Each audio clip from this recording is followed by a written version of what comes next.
परमेश्वर, यानी जिसके जैसा दूसरा कोई नहीं है। ऐसा परमेश्वर हमारे मनुष्यों के बीच में क्या करना चाह रहा है, इस बात को जानने के लिए आपको आरंभ से, उत्पत्ति से चलना पड़ेगा। उत्पत्ति से ही हमें पता चलता है कि हमारी उत्पत्ति क्या है, हमारा वजूद कैसे है और हम हैं क्या। क्योंकि जब आप उत्पत्ति से नहीं चलते हैं ना, आप सीधे सीधे अगर न्यू टेस्टामेंट को पढ़ते हैं और ऐसी जगह जाते हैं जहां नए नियम से ही बात हो रही है, तो आप कभी जड़ नहीं पकड़ेंगे, और जड़ नहीं होगी उद्धार नहीं, बिना जड़ के उद्धार नहीं। सबसे पहले आज मेरे साथ परमेश्वर के वचन से एक पद निकालें जो आपको मिलेगा अय्यूब की पुस्तक, उसका 5 अध्याय 14 अध्याय का 5 पद। अय्यूब की पुस्तक 14 अध्याय और उसका 5 पद। मनुष्य के दिन, मनुष्य के दिन कितने? नहीं, नियुक्ति सबकी अलग अलग है। कई बार मालूम क्या होता है, अरे हम वहां पहुंच गए होते तो डेथ ना होती, लगता है ना। ये आपकी वो सोच है जो परमेश्वर के विरोध में नहीं बचता। आप हॉस्पिटल में भी होते, आप वो जो सपोर्ट सिस्टम होता है, क्या बोलते हैं उसको, वेंटिलेटर पे होते, तो क्या वेंटिलेटर आपको प्राण निकलने से रोक देता? नहीं रुकता। वेंटिलेटर में लगे लगे लोग मर जाते हैं। अब आप बताइए कौन सी सोच, कोई बच सकता है? बाइबल में लिखा हुआ है, क्या मनुष्य अपने प्राणों को निकलने से रोक सकता है? नहीं। मनुष्य के दिन नियुक्त किए गए हैं और उसके महीनों की गिनती परमेश्वर के पास लिखी हुई है। कोई कब आता है और कब चला जाता है, कोई यूं आया और तुरंत पैदा होते ही चला गया, कोई कुछ दिन बाद चला गया, कोई जवानी में चला गया। आप चारों तरफ ये देख रहे हैं ना, तो आपके अंदर ये होता कि अरे इसका तो जीवन अभी था। परमेश्वर के पास गिनती लिखी हुई सबकी। अब एक पद मेरे साथ निकालिए, भजन संहिता उसका चैप्टर 90 अध्याय और 90 अध्याय का 10 पद पढ़िए।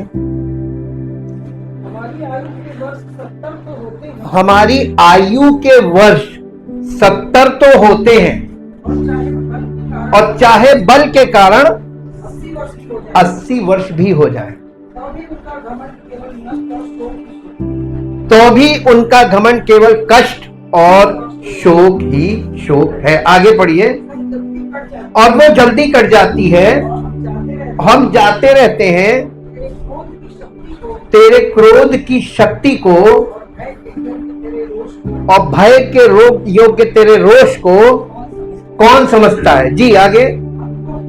हाँ, यहां पे दाऊद परमेश्वर का दिल पसंद शख्स है और एक बड़ी अच्छी लाइन बोल रहा है, हमको अपने दिन गिनने की समझ दे कि हम बुद्धि से भरा मन पाए। है ना? बुद्धि से भरा मन किसका है? जिसके पास धन दौलत है ना, जिसके पास ये मालूम है कि हमारा जीवन यहाँ पर अल्पकालिक है, हम परदेसी हैं यहाँ। हाँ, ये ऐसे आए और ऐसे गए, पता नहीं चलेगा कहां से आए और किधर गए।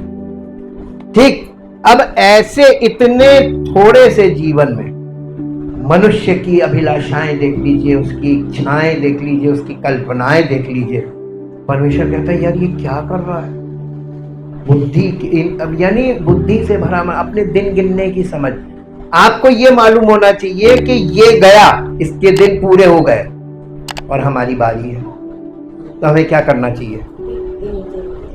दिन गिनने का मतलब मालूम है? हमें उद्धार प्राप्त करने के लिए परमेश्वर की उपस्थिति में आकर समर्पण करना चाहिए। ये इमरजेंसी है टू सेव आवर सोल्स। आप देखिए, उत्पत्ति से हमको क्या पता चलता है कि परमेश्वर ने मनुष्य को अपने समान, अपने स्वरूप में बनाया और शैतान ने उनको पाप और पतन में गिरा दिया। ठीक, शैतान के द्वारा सिर्फ शैतान ने कुछ किया नहीं था, फल तोड़ के खिलाया नहीं था, शैतान ने कोई जबरदस्ती नहीं की थी। परमेश्वर भी कोई जबरदस्ती नहीं करता, शैतान भी कोई जबरदस्ती नहीं करता। इच्छा किसकी थी? हाँ, मनुष्य की इच्छा। मनुष्य अपनी इच्छा से परमेश्वर के विरुद्ध चलता है और मनुष्य अपनी इच्छा से शैतान के समर्थन में रहता है। इच्छा है यहां पर, विल। और विल, आपकी विल मैं आपको लिखित में दे दूं, आप अपने बच्चों की इच्छा नहीं बदल सकते। आप जन्मदाता है, बदल के दिखा दीजिए। वो विद्रोही हो जाएगा, बगावत कर देगा, तो आप अपनी इच्छा परमेश्वर के लिए समर्पित कर सकते हैं। इच्छा को हमें मारना नहीं है, हमें प्रभु में समर्पित हो जाना है, उसकी इच्छा को धारण करना है। ये थोड़ा टफ काम है, ये एक प्रोसेस के बिना नहीं हो सकता जब तक मरे ना आदमी। देखिए, जब हमारी इच्छा कब मरेगी? जब हम मर जाए। जब आदमी मृतक होता है, मृतक की कोई इच्छा नहीं होती है ना, और प्रभु उसको जीवन देता है। तो जो जीवन देता है उसकी इच्छा उसमें आ जाती है। हालेलुया। स्वर्ग और पृथ्वी का मिलन, हम एक्चुअली इसी पे स्टडी पे आपको ले जा रहे हैं, बहुत छोटे स्टेप्स में ले जा रहे हैं, क्योंकि इसमें से एक भी चीज अगर मिसिंग होगी ना, तो आप वो यानी जो असलियत है, मूल तत्व है, उससे आप वंचित हो जाएंगे। और परमेश्वर नहीं चाहता कि कोई भी मूल तत्व से वंचित हो। हमने आपको बताया कि पहाड़ जो है वो स्वर्ग और पृथ्वी का मिलन पॉइंट है, जहां पर मिलते हैं, हाई प्लेस। अभी हम हाई प्लेस और भी दिखाएंगे आपको, लेकिन सबसे पहले हम आपको यह दिखाएंगे कि अदन की वाटिका तो पहाड़ पर थी ना, टॉप। टॉप का मतलब चोटी, वहां पर परमेश्वर की उपस्थिति थी, वहीं अदन की वाटिका थी और वहीं वो रहते थे। जब आप नए नियम में पढ़ते हैं स्वर्गीय स्थान, तो आप सीधे स्वर्ग में, आपकी कल्पना सीधे आपको स्वर्ग ले जाती है कि वहां तो आत्माएं होती हैं, वहां परमेश्वर में आत्माएं, तो हम मरने के बाद वहां जाएंगे। यही है ना? आप सोचते हैं कि मरने के बाद हम स्वर्ग जाएंगे? गलत, ये सोच गलत है। मसीही लोग भी यही सोच रहे हैं, मरने के बाद। इसीलिए वो जीते जी ना पश्चाताप कर रहे हैं और ना सत्य सुसमाचार पर विश्वास कर रहे हैं। अब आप ये देखिए, परमेश्वर ने आदम को, मेरे साथ निकाल के पढ़ दीजिए उत्पत्ति की पुस्तक, उसका पहला अध्याय, उसका 27 और 28 पद पढ़ दीजिए। उत्पत्ति की पुस्तक पहला अध्याय 27 और 28 पद। तब परमेश्वर ने मनुष्य को अपने स्वरूप के अनुसार उत्पन्न किया, अपने ही स्वरूप के अनुसार उत्पन्न। यहां पे उत्पन्न कर रहा है कि बना रहा है? Something born. बॉर्न होने का मतलब होता है टू केम इनटू एग्जिस्टेंस, वजूद में लाना। परमेश्वर ने मनुष्य को अपने स्वरूप में उत्पन्न किया। पहले उत्पन्न किया, बनाया बाद में। ठीक, तो परमेश्वर परमात्मा उत्पन्न करेगा तो क्या उत्पन्न करेगा? शरीर। ये यूहन्ना में उसने खोला, जो शरीर से जन्मा है वो शरीर है, जो आत्मा से जन्मा है वो आत्मा है।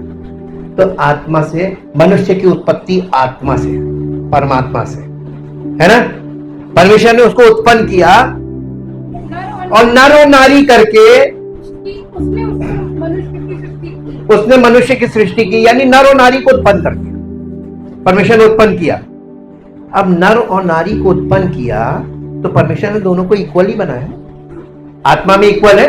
तभी तो गलातियों में पौलुस ने लिखा कि मसीह में ना तो कोई नर ना कोई नारी, इक्वल कर दिया। तो मसीह में आके इक्वल हो रहे हैं। और वैसे आप संसार में देख लिए, कहीं इक्वल नहीं, सबमिशन में, फिजिकली। जी, अब इसके बाद उत्पत्ति अध्याय 2 और उसका 7 पद पढ़िए।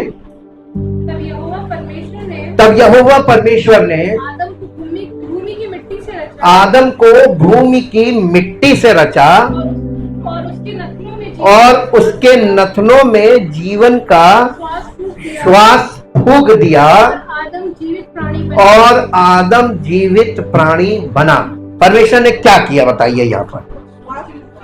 नहीं, पहले मिट्टी, यह धरती है ना, धरती से मिट्टी ली, तो मिट्टी धरती का पार्ट है ना, और इस मिट्टी के पुतले में उसने पुतला बना दिया। अब पुतला बनाने के बाद क्या किया? किसकी? नहीं, आदम के नथनों में किसकी सांस फूकी? तो परमेश्वर की सांस है क्या? परमेश्वर का वचन। और परमेश्वर का वचन ही परमेश्वर की आत्मा है।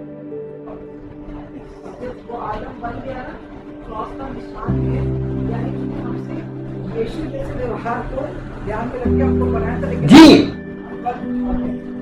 ये तो पाप पतन की बात है। देखिए दुनिया क्या बन गई, कोई कुछ बन रहा है, कोई कुछ बन रहा है, शक्ल सूरत छवि सब तो बिगड़ गई, बचा क्या? लेकिन परमेश्वर का पुत्र, उसका स्वरूप आज भी वैसे ही है। वो जयवंत से भी बढ़कर है, वो राजाओं का राजा है। पृथ्वी पर कोई उसके आगे टिक ही नहीं सकता। नोबडी कैन, सुप्रीम भी। अब आप देखिए, परमेश्वर ने मनुष्य में स्वर्ग और पृथ्वी का मेल करा दिया। हालेलुया। एक मनुष्य में जो स्वर्ग से आती है वो आत्मा, और धरती का पार्ट है मिट्टी। हमारा शरीर जो है ये पृथ्वी का पार्ट है, और हमारा अंदर जो भीतरी मनुष्यत्व है वहीं पर परमेश्वर की आत्मा यानी स्वर्ग वहां पे आता है। हम लोग एक गीत गाते हैं, the heaven is in my heart. हमने बताया हृदय जो है, हिब्रू के हिसाब से हृदय जो है वही आत्मा है, वहां जीवन का सोर्स है। मनुष्य के हृदय में heaven is in my heart, kingdom of haven हमारे हृदय में होना चाहिए।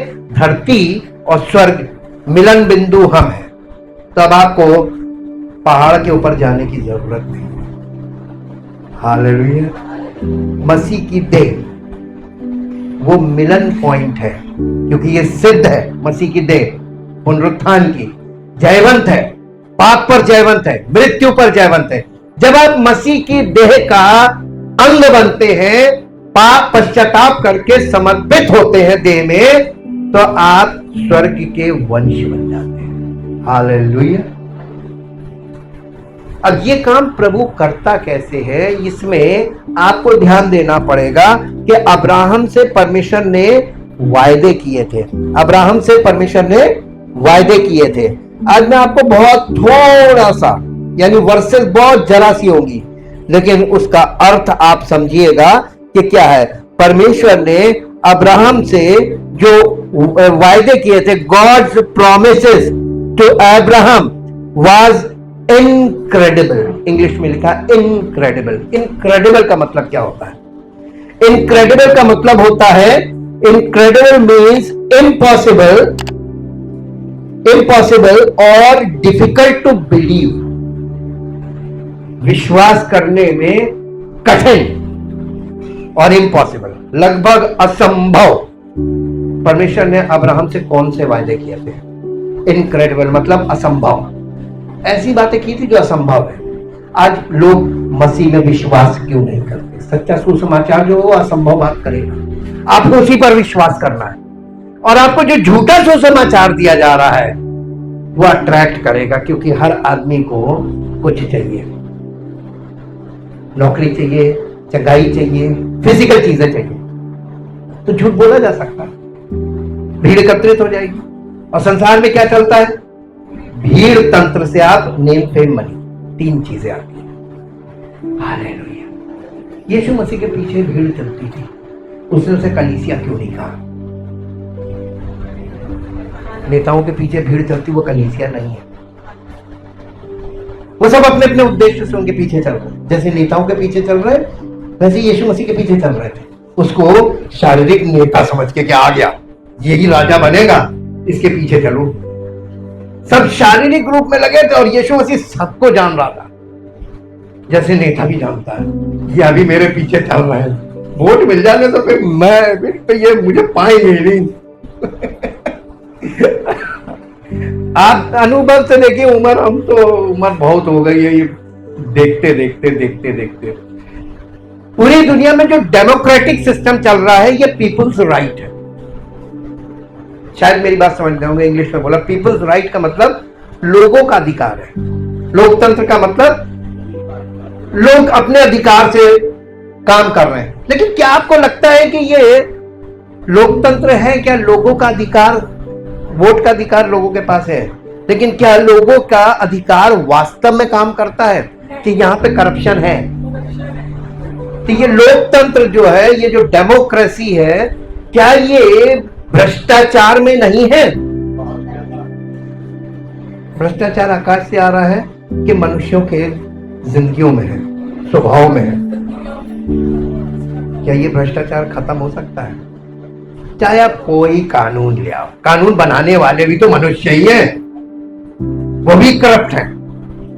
आपको लिखित रूप में बहुत सी चीजें बहुत अच्छी लगती हैं। कोई चीज, कोई बात आपसे कही जाती, कोई कानून के विषय में आपको जब बताया जाता, प्रथम दृष्टया बहुत बढ़िया काम कर रहे हैं, ये होना चाहिए, आप एकदम सहमत हो जाएंगे। लेकिन जब आप उनके पार्ट्स में जाएंगे, जिस पर बहस होती है, जिसके कारण विरोध होता है, वहां तक पब्लिक, आम आदमी, आम पब्लिक, आम जनता वहां तक उस सोच में नहीं जा पाती कि क्यों ये विरोध हो रहा है, इसमें क्या टेक्निकलिटीज हैं जो आगे जाके दिक्कत पैदा करेंगी। हालेलुया। तो पूरी दुनिया में जहां जहां डेमोक्रेटिक सिस्टम है, वहां पर विद्रोह की स्थिति पैदा हो रही है। आप बाइबल की अंतिम भविष्यवाणियों में देखिए, political unrest in whole world दिखाया गया। पॉलिटिकल अनरेस्ट होगा और वो हो रहा है।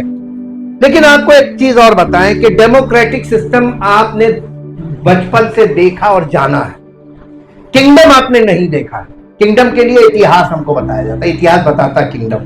There are two types of kings, और जो दो प्रकार के राजा होते थे, एक होते थे बहुत अच्छे और एक होते थे दुष्ट।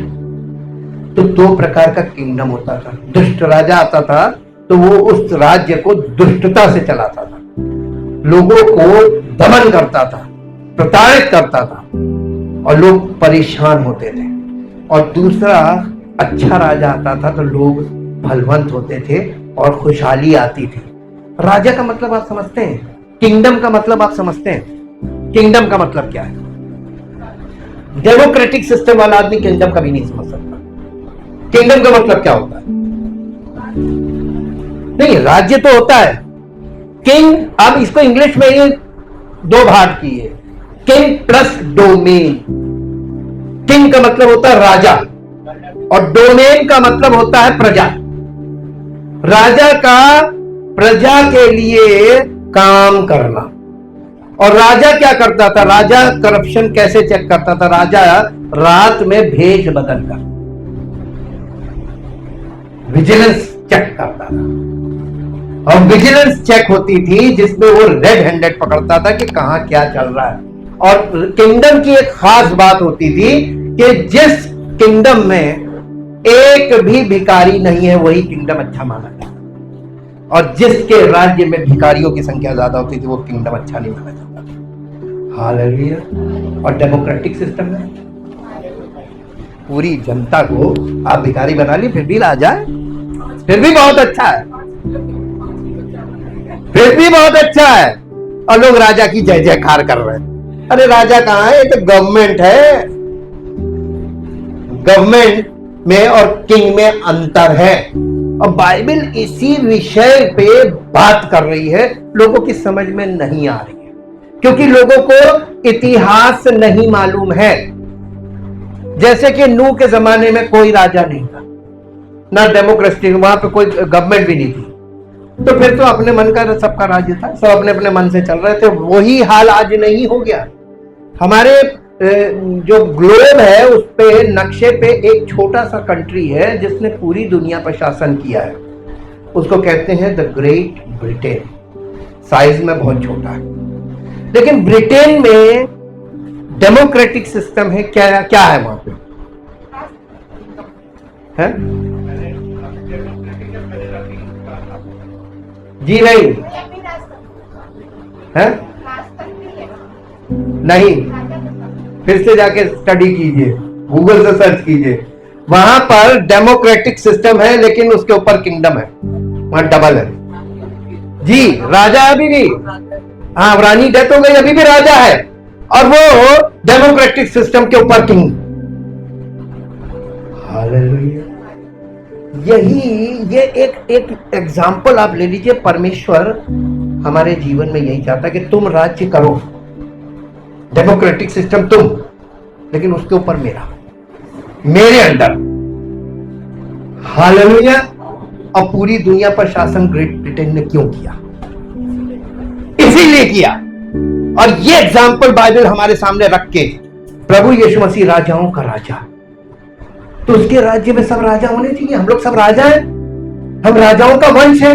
मसीह में हम राज्य करते कि नहीं? मृत्यु पर आप राज्य कर सकते हैं, पाप पर राज्य कर सकते हैं, आप सारी जो शैतान की शक्ति है सब पर आपको राज्य मिल रहा है थ्रू आवर किंग। हालेलुया। तो मसीही लोग हारे हुए नहीं हो सकते। और अगर आपको कहीं पर किसी कलीसिया में सब हारे हुए और एक दूसरे को उत्साहित कर रहे हैं, पंप कर रहे हैं और ये यानी प्रेशर से काम कर रहे हैं, समझ जाइएगा ये सही सुसमाचार और सही आत्मा नहीं है। वचन जहां सही होगा वहां आपको ताकत नहीं लगानी पड़ेगी, स्वतः ही प्रभु काम करेगा। मेरे साथ उसने, परमेश्वर ने जो उससे वायदे किए थे अब्राहम से, मेरे साथ निकालिए उत्पत्ति 12 अध्याय, उसका पहला, दूसरा और तीसरा पद पढ़िए। पहले हिंदी में फिर इंग्लिश में। यहोवा ने अब्राहम नाम होगा यहाँ, अभी अब्राहम नहीं हुआ, 17 अध्याय में उसका नाम चेंज होता है। अब्राहम से कहा अपने देश और अपने कुटुंबियों को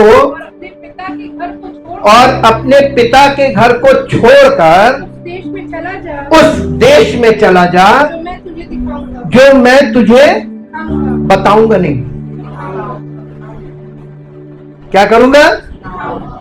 तो अब्राहम को कुछ दिखाने की बात कर रहा था, लेकिन कुछ छोड़ने की भी बात कर रहा था। कठिन चीज क्या थी देखेंगे तो तब हम, जब हम छोड़ेंगे। आज मसीहत में क्या फेलियर है बताइए? देख क्यों नहीं पा रहे? यीशु मसीह ने निकोदेमुस से कहा जब तक कोई नए सिरे से ना जन्मे स्वर्ग का राज्य देख नहीं सकता। इसका मतलब पहला पुराना जीवन आपको छोड़ना पड़ेगा, मरना पड़ेगा, है ना? तभी तुम्हारा नए सिरे से जन्म की बात कर रहा था। ये पुराने जीवन में तुम स्वर्ग का राज्य नहीं देख सकते। हालेलुया। और सब देखने के सब दूसरों को दिखा रहे हैं। ये इनको जो आज के प्रचारक लोग जो कर रहे हैं ना, गलत तरीके से दिखा रहे, गलत चीजें दिखा रहे, प्रलोभित कर रहे, भ्रमित कर रहे, इसको बाइबल में बताया गया है, दे आर कॉल्ड ड्रीमर्स, स्वप्नदर्शी। ये सब आपको बैठे बैठे 2 मिनट में इतना सपना दिखा देंगे। अब हम आपको बताते हैं, शैतान से बड़ा कोई स्वप्नदर्शी नहीं। यीशु मसीह को जब परीक्षा में था तो कौन उसको सपने दिखा रहा था? अरे तू तो परमेश्वर का पुत्र है, पत्थर से कहते रोटी बन जाएगा। कर सकता था यीशु मसीह का, परमेश्वर से झूठ नहीं बोल रहा था, लेकिन वो क्या कर रहा था? उसको स्वप्नदर्शी, जो उसको दूसरा सपना दे रहा, अपना सपना। जैसे उसने हवा को दिया था, अरे इस फल को देखो, इसको खाओगे तुम परमेश्वर के तुल्य हो जाओगे। तो उसको प्रलोभित वैसे ही कर रहा था, है ना? और उसके बाद उसने कहा क्या है? अरे तू तो परमेश्वर का बेटा है, अपने आप को गिरा दे, तेरे लिए तो स्वर्गदूत है, हाथों हाथ उठा लेंगे। परमेश्वर की परीक्षा करने को कह रहा था, स्वप्न दिखा रहा था, स्वप्नदर्शी। पॉइंट पकड़िएगा, क्योंकि समझने वाली बातें अब हम बोल रहे हैं, हम बच्चे वाली बातें नहीं बोल रहे, ABCD वाली। अब पकड़ पाओ तो पकड़ लो वाला है जी। और मैं तुझसे नहीं, 1 मिनट। और फिर उसको मंदिर के कंगूरे पे ले जाकर और लिखा, पल भर में सारे संसार का राज्य वैभव दिखाया। कैसे?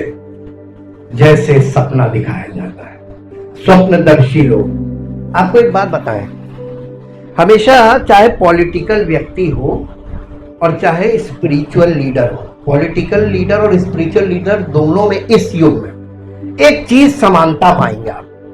वो समानता क्या है? झूठी आशा का आधार होता है लोगों को झूठी चीजें, झूठे दर्शन। अरे देखिए अब सब चीज बदलने वाली है, सब अब मैं ऐसा करूंगा, मैं ऐसा करूंगा, अब ये होने जा रहा, अब सब कुछ नया हो जाएगा। सपने दिखाना, और सपने दिखाने से क्या मालूम है, आशा आती है। अब ये झूठी आशा, झूठे सपने दिखा रहे हैं, झूठी आशा आ रही है, और ये झूठी आशा जो आ रही है ना, ये उनको फायदा पहुंचा रही है, पब्लिक फेवर मिल रहा है। कलीसियाओं में भी यही चल रहा है और पॉलिटिक्स में भी यही चल रहा है। हालेलुया। मैं आपके ऑब्जर्वेशन को शार्प कर रहा हूं, अब आप ऑब्जर्वेशन करिए, बाइबल के अकॉर्डिंग ऑब्जर्वेशन कीजिए, आपको पता चल जाएगा कि बिल्कुल ट्रुथ बताती है और ट्रुथ दिखाती है, जो चल रहा है वो दिखा रही। अब देखिए यहां पे आपने देखा ना, सपना दिखाने के लिए आप किसी से वायदा कर दो, बस वो सपने में आ जाएगा। अब ऐसा होने जा रहा है, लेकिन परमेश्वर ने अब्राहम से क्या कहा, अपने पिता के घर को छोड़ दे, उस देश को छोड़ दे, और अपने सब रिश्तेदारों को छोड़ दे। पहली चीज छोड़ने की बात करी, और निकल जा। आपको अचानक परमेश्वर कहे कि तुम अपना सब कुछ बेचो, बोरिया बिस्तर बांधो, गाड़ी बुक करो और निकल पड़ो, तो आप कहेंगे कहाँ बुकिंग करेंगे? तो एक डेस्टिनेशन वाले आप ओला बुक करते तो उसको कहां से कहां जाना, लोकेशन चाहिए होती ना। तो पर कठिन चीज है ना, परमेश्वर ने कहा मैं लोकेशन नहीं बताऊंगा, लोकेशन तब बताऊंगा जब तुम चल पाओगे। मसीहत में लोग लोकेशन पहले मालूम करना चाह रहे, इसीलिए सब बैठे हुए हैं। भैया क्या कर रहे हैं, तो पता ही नहीं चल रहा, अगर निकल पड़े और फिर हम तो हवा में लटक जाएंगे, ना इधर के रहेंगे ना उधर के रहेंगे। यही तो वो चाहता है। एक तरफ से तुम डिस्कनेक्ट हो गए 100%, तभी तुम उधर कनेक्ट हो गए। इसीलिए बॉर्न अगेन का प्रोसेस रखा। यहां पर देख लीजिए वही बॉर्न अगेन प्रोसेस आ रहा है। उसने कहा छोड़ दे सब। कितना विश्वास था अब्राहम को, उसका विश्वास। और देखिए अन्य जाति था, अन्य जाति था हम लोगों के समान नहीं।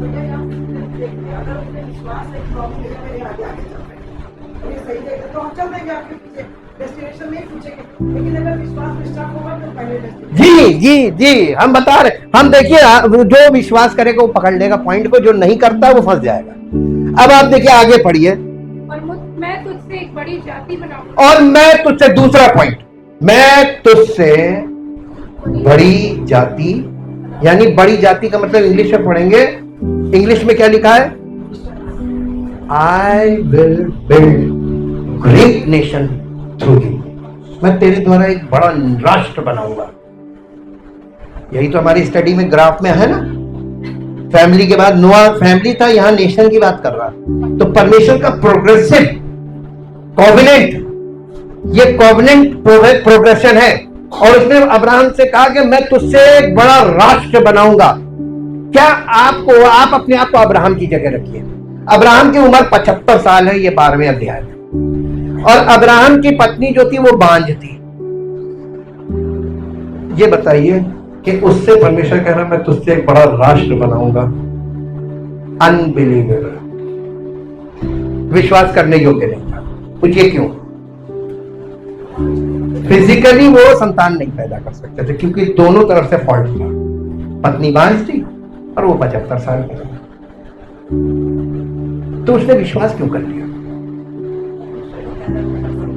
नहीं, उसने, देखिए एज ए ह्यूमन बीइंग बात कीजिए, उस समय ना बाइबल थी, ना चर्च था, ना प्रचारक था, कुछ भी नहीं था। लेकिन उसका तो ये था ना कि जो वो किया है वो करेगा। नहीं, आप लोग पॉइंट पे नहीं पहुंच पाए। मैं ये पूछ रहा हूं अब्राहम ने बिलीव क्यों कर लिया और आज लोग बिलीव क्यों नहीं कर पा रहे? मेरा पॉइंट ये है। अरे विश्वास कहां से आ रहा था? विश्वास एक इन्फ्लुएंस से आता है। विश्वास कहां से आ रहा था? अब हम आपको बता देते हैं, आप जिंदगी भर तुक्का लगाएंगे नहीं पहुंच पाएंगे। वो chosen people, Abraham is a chosen person. परमेश्वर चुने हुए लोगों से राष्ट्र बना रहा है। तो Israel the nation is a chosen generation, chosen person Abraham, and the Israel the nation is a chosen generation. अब परमेश्वर का प्रोग्रेशन देखिए कैसे चलता है।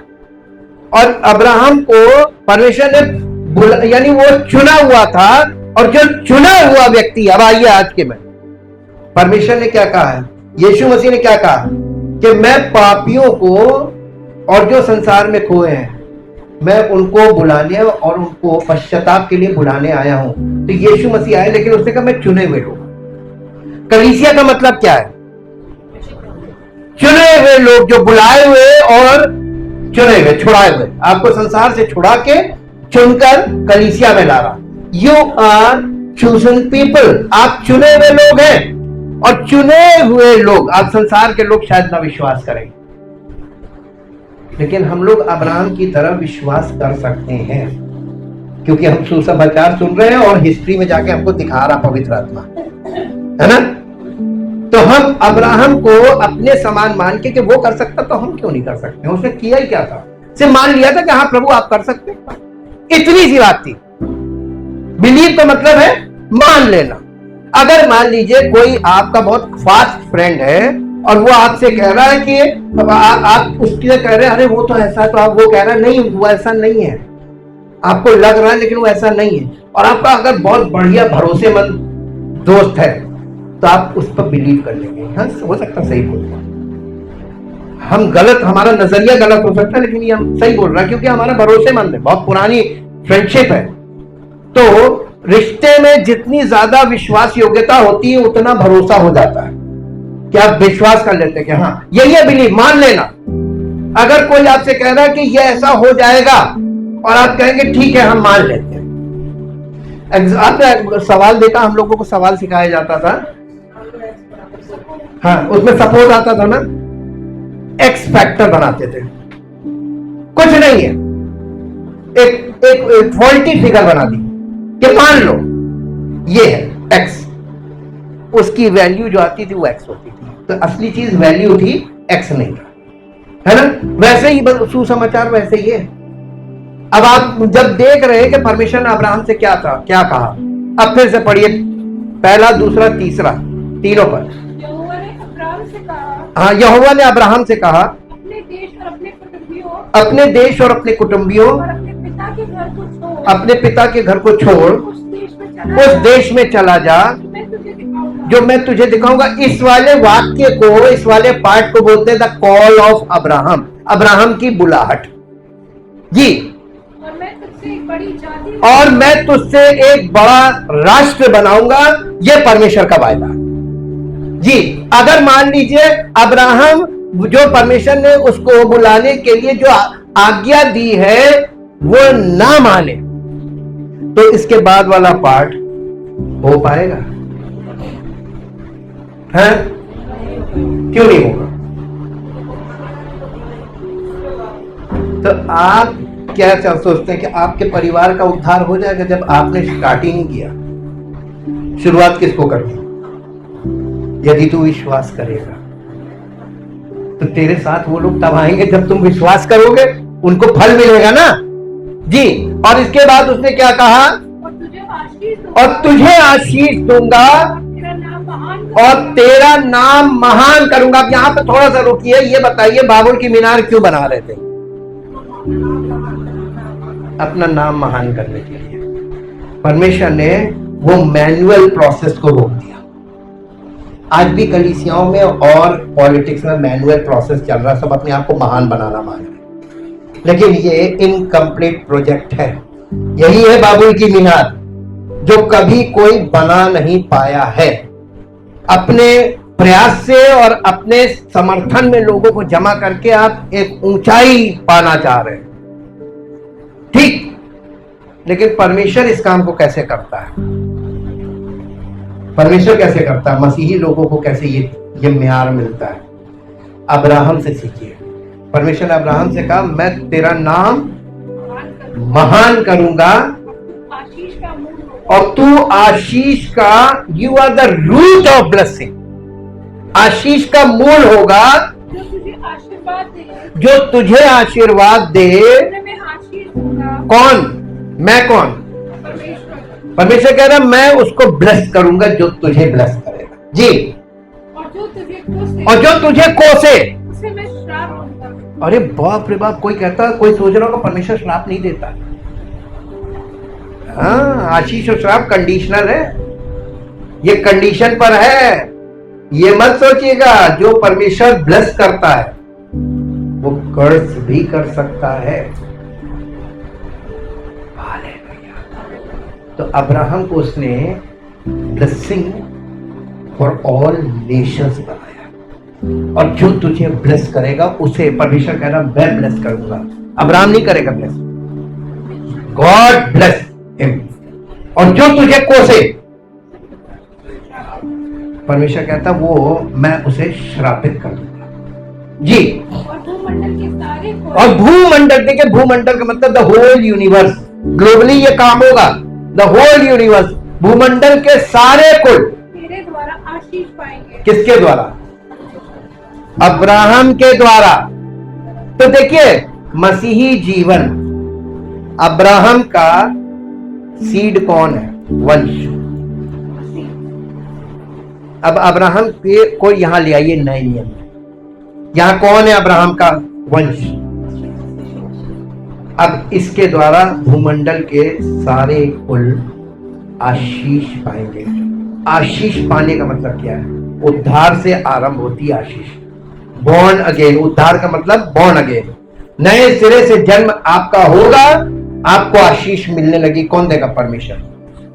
अब आप देखिए, मैं आपको जो खास बात दिखाना मांग रहा हूं वो ये दिखाना मांग रहा हूं, इसको इंग्लिश में पढ़िए, इंग्लिश में आइए, कुछ दिखाना मांग रहे हैं हम एक्चुअली। जी, इंग्लिश में है किसी के पास?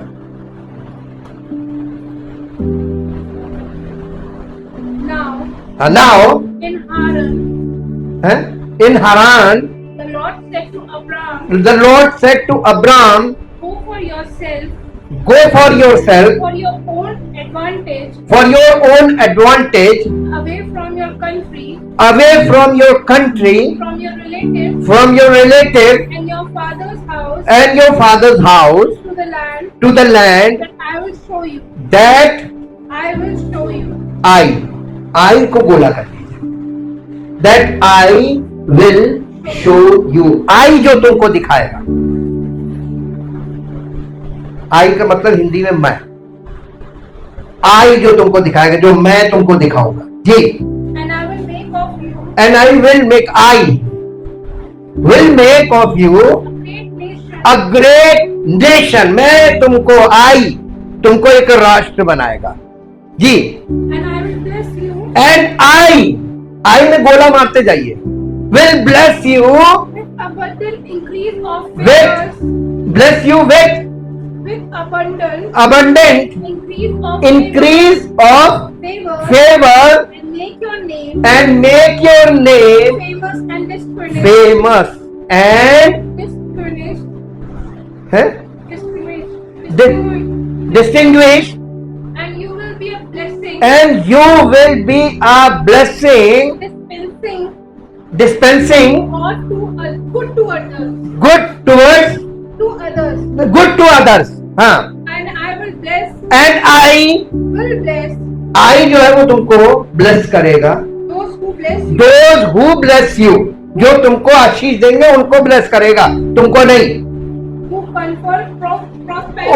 confer prosperity or happiness, blessing का मतलब मालूम है? प्रॉस्पेरिटी होता है। आशीर्वाद का मतलब संपन्नता होता है। लोग आशीर्वाद मालूम क्या मानते हैं? कि हम जा रहे हैं, मेरा ये काम बन जाए। ये आशीष नहीं है। आशीष का मतलब होता है संपन्नता, प्रॉस्पेरिटी। जी। और हैप्पीनेस अपॉन यू, ये आनंद और संपन्नता, ये आशीष का मतलब ये है। Happiness, prosperity and happiness. जी। and curse him who curses or uses insolent language towards you, जो तुम्हारे विषय में गलत भाषा में तुम्हारे विषय में बात करेगा और गलत तरीके की बात करेगा। I will curse him, I। Ji. and you will all the families and kindred हाँ of the earth be blessed, and by you they will be themselves। अब यहां पर जो 1 से 3 में जितनी बात हो रही है, ये सब करेगा कौन? परमेश्वर ने अब्राहम से जो बात बोली थी, केवल एक चीज असंभव है, अपने कुल को, अपने परिवार को, अपने रिश्तेदारों को, सबको छोड़कर उनसे अलग हट जाओ। तो ये एक आत्मिक यात्रा की शुरुआत है जो आज भी आप सबके बीच में रहकर कर सकते हैं, लेकिन उनके जैसे नहीं। तुम अपना कर लो, हमारी आत्मिक यात्रा अलग, हमारा आत्मिक जीवन अलग है, रिश्ता अपनी जगह, लेकिन इस मामले में हम अपने परमेश्वर के साथ। देखिए वही सेम चीज आपको मिलेगी। ये एक आत्मिक यात्रा है, वो उसने फिजिकल की थी, लेकिन हम लोगों को ये स्पिरिचुअल करना है। तो we are the seed of Abraham spiritually, आत्मिक तौर पर। तो हमें आत्मिक तौर, क्योंकि मसीह जो है वो आत्मिक है, हमारा आत्मा आत्मिक राजा है, हमारा उद्धार करता है। वो आत्मिक बातें कर रहा है, आत्मिक राज्य की बात कर रहा है, आत्मिक जीवन की बात कर रहा है। तो हमारा ओरिजिन जो है वो बोर्न अगेन से है, तो आत्मिक है। हमें आत्मिक भी यही करना पड़ेगा जो अब्राहम ने फिजिकली किया था। क्या आप आत्मिक कर पाएंगे? जी, अपनी आत्मा को आपको सुरक्षित रखना है। शरीर का रिश्ता शरीर से, आत्मा को अपनी, तब परमेश्वर काम करेगा। Then God said I will bless you. कितने लोग पाना चाहते हैं आशीष? कठिन है कि सरल है? अब्राहम के लिए हो सकता है कठिन हो, हमारे लिए सरल है। हमें सिर्फ आइसोलेट होना स्पिरिचुअली। हालेलुया। समझ में आ गई होगी तो सरल है, नहीं समझे होंगे तो बहुत कठिन है ना? आप सवाल जवाब मुझसे फोन करके कर सकते हैं, ठीक, खुली छूट है। लेकिन आज यहां पर मैंने बहुत छोटी सी चीज आपको दिखाई है कि यहां परमेश्वर कह रहा है कि सब कुछ, ये वायदे जो परमेश्वर अब्राहम से कर रहा है, ये वायदे को कॉवेनेंट बोलते हैं। ये कॉवेनेंट की स्टार्टिंग है, तो इसमें करेगा कौन सब चीजें पूरी? मूसा को क्या करना था? सिर्फ निकलकर चलना था, वॉकिंग। स्पिरिचुअल लाइफ को आप नए नियम में देखिए तो हर जगह कह रहा पौलुस के walk according to the spirit, walk and live, walk and live. आत्मा के अनुसार जीवन व्यतीत करो, आत्मा के अनुसार चलो। तो ये चलने का मतलब आपको मालूम है क्या है? आत्मा में, शरीर में नहीं। अब्राहम शरीर में चला था, वैसे ही हमें आत्मा में चलना जैसे वो शरीर में चला था। तो क्या आसान थी यात्रा शरीर में? नहीं ना। हम आपको बताते, छोटे एक इंसिडेंट शेयर करेंगे, फिर हम लोग स्टडी में डिटेल में हम आपको बताएंगे। जब परमेश्वर ने अब्राहम को एक संतान दे दी, इसहाक पैदा हो गया, और जब इसहाक लगभग 30 वर्ष का हो गया, जवान, तब अब्राहम ने, परमेश्वर ने अब्राहम से कहा, इस बच्चे को जो मैंने तुझे दिया था, जिसे तू बहुत प्यार करता है, इसे मेरे लिए बलि कर दे। ये इनक्रेडिबल हो गया, अनबिलीवेबल। अरे प्रभु ये क्या कह रहे हो? दिया तो तुम्हें था, दिया ही क्यों था? आजकल के लोग कहेंगे दिया ही क्यों था जब लेना था, है ना? जब किसी के जवान बच्चे की डेथ हो जाती है, दिया ही क्यों था जब लेना था?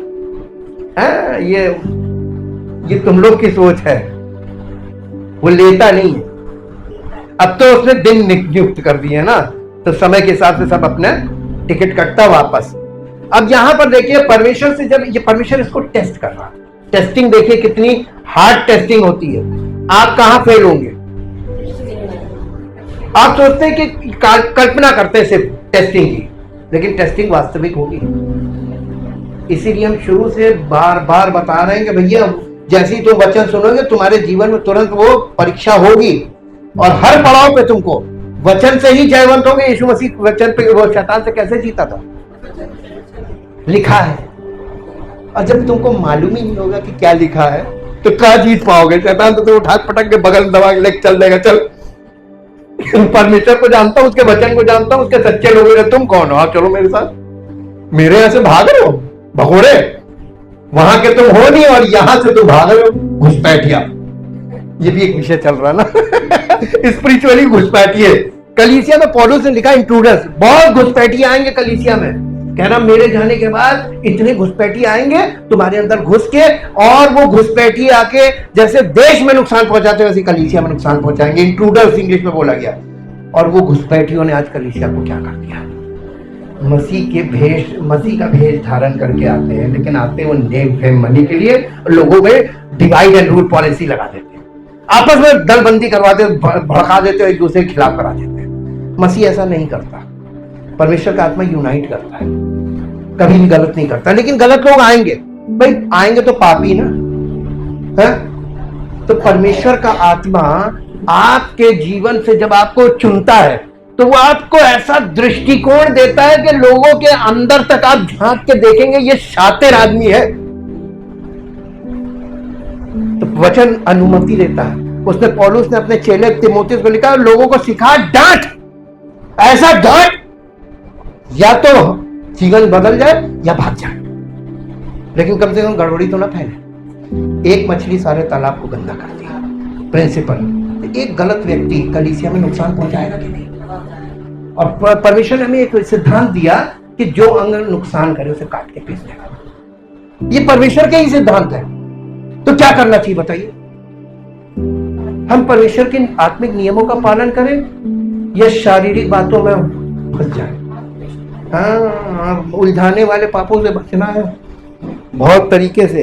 अब आप देखिए यहां पे परमेश्वर सब कुछ कर रहा है। जब परमेश्वर ने, हाँ हम आपको ये बता रहे थे, जब उसने कहा अपने बेटे को बलि कर दे, अब्राहम को कहां जाना था? अरे आप लोग को पहाड़ लग रहा है, एक पहाड़ नहीं था। पहाड़ हमेशा सीरीज में होते हैं।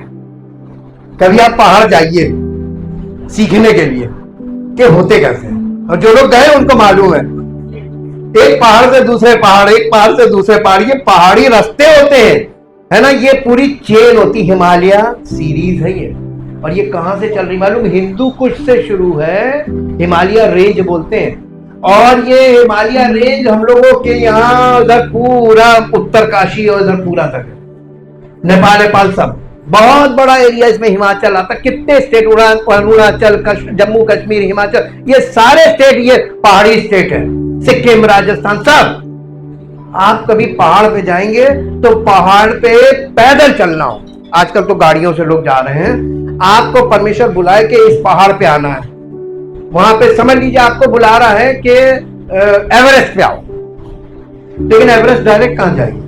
वो कई छोटी पहाड़ियों से होते हुए रास्ता है ना, पहाड़ी रास्ते, तो आपको पैदल चलना हो। इमेजिन कीजिए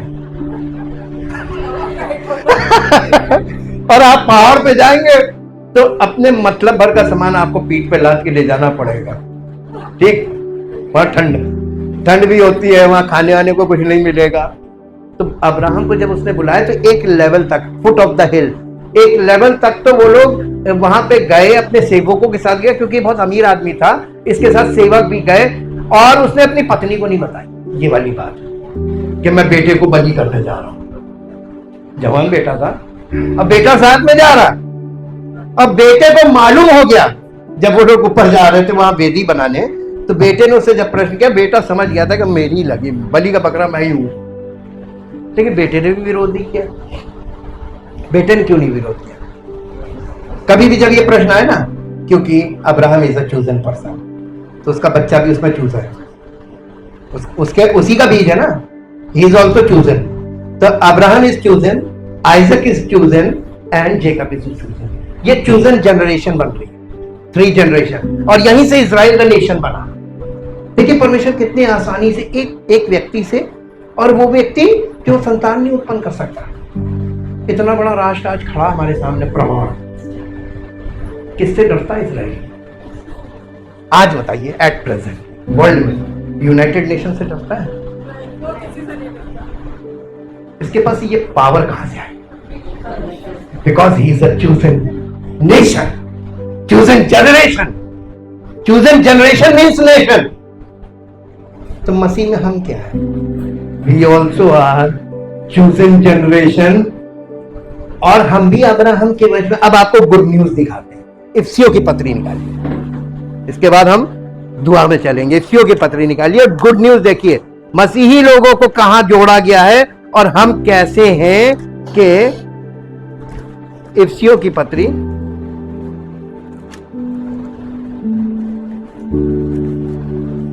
अध्याय 2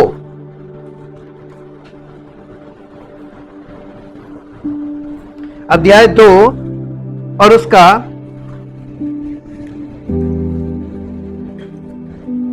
11 पद से पढ़िए। इस कारण स्मरण करो कि तुम जो शारीरिक रीति से अन्य जाति हो और जो लोग शरीर के हाथ के किए हुए खतने से खतना वाले कहलाते हैं, वो तुमको खतना रहित कहते हैं। तुम लोग उस समय मसीह से अलग, कब? पुराने नियम की बात कर रहा है, उस समय मसीह से अलग और इज़राइल की प्रजा के पद से अलग किए हुए और प्रतिज्ञा की वाचाओं के भागी न थे। ये बैड न्यूज है हमारे लिए, हम पहले नहीं थे पुराने नियम में, पर अब आगे क्या लिखा? और आशाहीन और जगत में ईश्वर रहित थे। तो ये जो लोग यानी अब्राहम के वंश से डिस्कनेक्टेड है, ये सब ईश्वर रहित है। देख पाए तो देख लीजिए। ईश्वर रहित का मतलब स्पिरिटलेस। ये जो आपको रॉन्ग स्पिरिचुअलिटी दिखाई दे रही, दैट इज नॉट स्पिरिचुअलिटी, ये फॉल्स स्पिरिचुअलिटी है, ये भ्रम है जी। आत्मिक जैसा दिख रहा है लेकिन आत्मिक है नहीं जी। पर अब मसीह यीशु में तुम जो पहले दूर थे, मसीह के लहू के द्वारा निकट हो गए हो, क्योंकि वही हमारा मेल है जिसने दोनों को, किसको? अन्य जाति और इज़राइल, चोजन जनरेशन, दोनों को एक कर लिया। अलग करने वाली दीवार को जो बीच में थी, व्यवस्था जो बीच में थी, व्यवस्था ही अलग कर रही थी, उसे गिरा दिया, ढा दिया जी। और अपने शरीर में बैर अर्थात वो व्यवस्था जिसकी आज्ञाएं विधियों की रीति पर थी, मिटा दिया कि दोनों से, कौन दोनों से? इज़राइल और अन्य जाति दोनों से अपने में एक नया मनुष्य, हाँ, नई सृष्टि बनाकर उत्पन्न करके लिखा है। यहां पर करेक्शन से नहीं हो रहा काम, ध्यान दीजिएगा। उत्पन्न करा के, बॉर्न अगेन से ये शुरू होता है जी। और क्रूस पर बैर को नाश करके उसके द्वारा दोनों को, ये दोनों कौन है? दोनों को एक देह बनाकर परमेश्वर से मिला दे। मिलन पॉइंट। तो शारीरिक वंशज कौन है? Israel the nation. ये आत्मिक वंशज कौन है? कलीसिया। इन दोनों को मसीह की देह में एक बनाया जा रहा है, मेल कराया जा रहा है जी। मेल करा के एक बना दे। उसने आकर तुम्हें जो दूर थे और उन्हें जो निकट थे, दोनों को मेल मिलाप का सुसमाचार सुनाया, क्योंकि उसी के द्वारा हम दोनों की एक आत्मा में पिता के पास पहुंच हो सकती होती है। इसलिए तुम कौन? तुम अन्य जाति जो कलीसिया में है। इसलिए तुम अब विदेशी और मुसाफिर नहीं रहे, परंतु पवित्र लोगों के संगी स्वदेशी और परमेश्वर के घराने के हो गए हो। तो कैसा व्यवहार होना चाहिए कलीसिया में जो अन्य जाति है? मसीही व्यवहार, मसीही जीवन, सच्चाई से, दो नाव पे तैरने। आप फिजिकल अलग अपना चल रहे हैं और आत्मिक तो आप दो से नहीं चल सकते। शरीर और आत्मा दोनों एक दूसरे का विरोध करते हैं। आपको एक साइड जाना है। शरीर प्रबल है तो शरीर अपनी तरफ खींचेगा, आत्मा प्रबल होगी तो आत्मा में। आप आत्मा में तभी चल पाएंगे जब आपकी आत्मा प्रबल होगी। क्या करना चाहिए? इसलिए स्टडी की जरूरत है कि नहीं? आत्मा में जड़ पकड़ेंगे तभी तो। Thank you, thank you, thank you. जो लोग समझ गए हैं और उनको मालूम चल गया कि क्या बता रहा वचन, वचन हमें क्या दिखा रहा। अगर आप देख पा रहे हैं तो अगर आप चाहते हैं कि मैं आपके लिए प्रार्थना करूं, अपने स्थान पर खड़े हो जाएं। आप ज्वाइन कर सकते हैं इस लेवल को जिसकी विषय में आज हम बता रहे हैं। करेगा कौन? उसने कहा आई विल, आई। अब मूसा मूसा से परमिशन का जाओ और इजराइल के पुरनियों से बात करो, जाकर तुम लोग फिरौन से बात करो।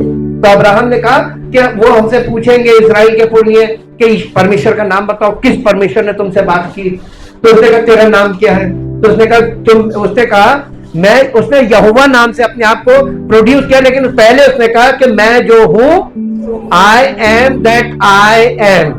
और उसके बाद उसने कहा मैं यहोवा नाम से तुझ पर, ये नाम पहले नहीं आया, मैं तुझ पर प्रकट हो रहा हूं। तो वहां पे आई एम, अब्राहम से किसने बात की थी? आई ने, आई एम। और इसीलिए यीशु मसीह नए नियम में और यूहन्ना रचित सुसमाचार 8 अध्याय में यहूदी लोगों से कह रहा है, इससे पहले कि अब्राहम हुआ मैं हूं, आई एम। अब्राहम से पहले मैं हूं। तो उसका मजाक हो रहा है, अभी तो 50 साल का भी नहीं हुआ, इसने अब्राहम को देखा, अब्राहम तो मर गया। उसने कहा नहीं, अब्राहम से पहले मैं हूं। यदि तुम अब्राहम को जानते, तुम वो अब्राहम मेरा वंश, मैं उसी वंश से हूं। और वो उन लोगों को इतना साफ साफ बता रहा था, समझ में नहीं आया। तो आप ये बताइए, अन्य जाति जो कट ऑफ थी वो परमेश्वर के वचन को कैसे समझ सकती है? इसीलिए उन्हें कलीसिया में मसीह की देह में वचन से परिपूर्ण करने के लिए मसीह की जो सच्ची सेवकाई कलीसिया में, वो है शिक्षा, आत्मिक शिक्षा, आत्मिक बातों के खुलासे, ताकि मसीह के वंश के लोगों को सब मालूम हो, उनकी जड़ मालूम हो और उनका वो किसका फल है, ताकि आपका जीवन बहुत से लोगों के लिए आशीष का कारण हो। परमेश्वर ने अब्राहम को आशीष ठहराया था, आपको भी वो अब्राहम की तरह, हम अब्राहम के वंश में हैं, हमें आशीष ठहराएगा। तो हमारे द्वारा बहुतों को आशीष मिलेगी, तब तो ये साबित होगा। Thank you, thank you, thank you Jesus. जीवित और महान समर्थी परमेश्वर, हम आपके उपस्थिति में खड़े हैं, दिल से आपका धन्यवाद करते हैं, जिन्होंने आज के वचन को और आपकी पवित्र आत्मा के उस प्रकाशन को जो दिखाना चाह रहा था, ये लोग देख चुके और इन्हें समझ लिया कि परमेश्वर हमें किस डायरेक्शन में ले जा रहा है, वो हमें क्या दिखा रहा है। प्रभु आपसे निवेदन करते हैं, क्योंकि आपने ये वायदा किया मैं करूंगा, इसलिए प्रभु इन सबको आपके हाथ में सौंपते हैं और अपने आप को भी।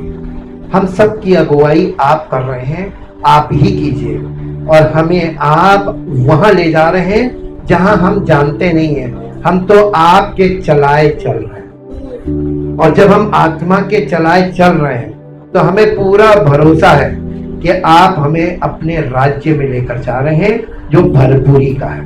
इसलिए प्रभु आपका अपरंपार अनुग्रह और आपकी अपरंपार आशीषें इन सब लोगों के द्वारा उन लोगों तक पहुंचे जो लोग आपको नहीं जानते, और प्रभु इनका जीवन उनके सामने एक प्रज्वलित आत्मिक ज्योति के रूप में हो, और इनकी जिंदगी आपकी सच्ची गवाही से उनके सामने प्रकट हो, ताकि आपकी महिमा हो और सारी महिमा आपको मिले। प्रभु यीशु मसीह के पवित्र नाम से मांगते हैं, आमीन।